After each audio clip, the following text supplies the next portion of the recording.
আসসালামু আলাইকুম। ডিম ভাজা দিয়ে আর শুকনো মরিচ ভাজা দিয়ে পান্তা ভাত খেতে সেই স্বাদ, সেই মজা। এই মজা করে চুক্তি নিয়ে খাচ্ছি। খেয়ে দেখবেন অনেক ভালো লাগে। বিশেষ করে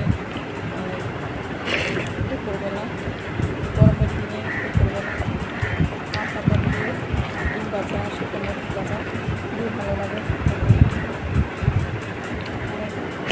অনেক মজা করে একদম কী বলবো, ভিতরে একটা অন্যরকম শান্তি লাগে, অন্যরকম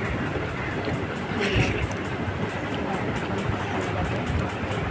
আপনারা বাইরে দেখবেন সেই স্বাদ অনেক মজা, অনেক ভালো লাগে।